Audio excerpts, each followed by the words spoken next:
Ramco cement ఫ్యాక్టరీల యాజమాన్య నిర్లక్ష్య వైఖరి, అధికార యంత్రాంగం యొక్క మామూళ్ళ మత్తులో జోగటము వెరసి 17 మంది క్షతగాతులయ్యి 5 చనిపోవటం జరిగింది. అల్ట్రాటెక్లో 4, రామ్కో సిమెంట్లో ముధావత్తు 4. జూలై 7వ తారీఖున సంఘటన జరిగింది. ఈనాటి వరకు కూడా దాని మీద జ్యుడిషియల్ విచారణ కానీ నిజ నిర్ధారణ కమిటీ వేసి ఎవరైతే ఈ ఘటనకు బాధ్యులో వారిని శిక్షించినటువంటి పరిస్థితి లేదు.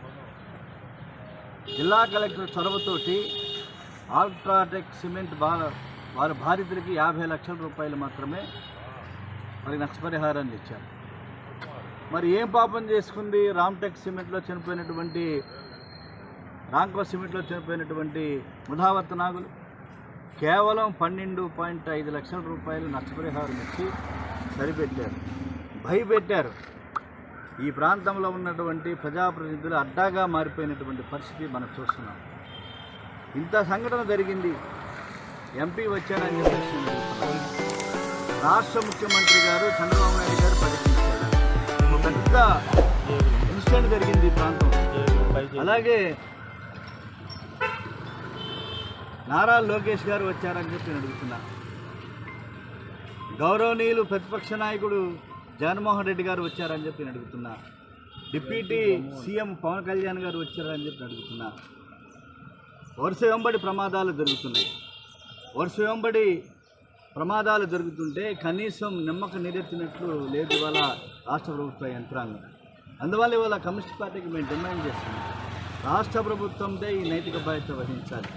జగ్గయ్యపేట లాంటి పారిశ్రామిక ప్రాంతంలో పారిశ్రామిక కాలుష్యానికి వ్యతిరేకంగా పారిశ్రామిక భద్రతా చర్యలు చేపట్టడంలో ఇన్స్పెక్టర్ ఆఫ్ బాయిలర్స్ అనే అతను ఉంటాడు. ఆ ఇన్స్పెక్టర్ ఆఫ్ బాయిలర్స్ ఏం చేస్తున్నట్టు? కాబట్టి రామ్కో సిమెంట్ కానీ అలాగే అల్ట్రాటెక్ సిమెంట్లో చనిపోయినటువంటి వారు కానీ గాయపడిన వారికి కానీ రాష్ట్ర ప్రభుత్వం ఒక 50 లక్షల రూపాయలు కాంపెన్సేషన్ నష్టపరిహారం ఇవ్వాలని చెప్పేసి కూడా ఈ సందర్భంగా మేము ప్రభుత్వాన్ని డిమాండ్ చేస్తున్నాం. ఇది చాలా దుర్మార్గమైనటువంటి పరిస్థితి కొనసాగుతూ ఉన్నది. ఇవాళ వరుస వెంబడి ప్రమాదాలు జరుగుతుంటే అంటే వాళ్ళు ఎన్నికలు లేవన్నా? ఎన్నికలు ఉంటే గద్దల్లాగా వాలిపోయేవాళ్ళు వచ్చి రాజకీయ నాయకులు. కానీ కమ్యూనిస్టు పార్టీ ఎన్నికలు ఉన్నా లేకపోయినా కార్మికులకు అండగా నిలబడేటువంటి పార్టీ. ఎటువంటి చట్టాలు వర్తించడం లేదు. అక్కడ ఒక మాఫియా రాజ్యం వెళ్తుంది. గ్రామ పెత్తందారులే కాంట్రాక్టర్లు, ఎవరిని లోపలికి చొరబడనీయరు. ఇటువంటి పరిస్థితి ఉన్న దృష్ట్యా రాష్ట్ర ప్రభుత్వాన్ని డిమాండ్ చేస్తున్నాం. ఇవాళ ఈ జగ్గయ్యపేట తహసీల్దార్ వినతిపత్రం ఇవ్వడం ద్వారా రాష్ట్ర ప్రభుత్వాన్ని తక్షణమే 50 లక్షల రూపాయలు ఎఫ్టీఎస్ఐ ఇవ్వమని చెప్పి జ్యుడిషియల్ విచారణ జరిపించాలని చెప్పి కూడా ఈ సందర్భంగా సిపిఐగా డిమాండ్ చేస్తున్నాం. Thank you.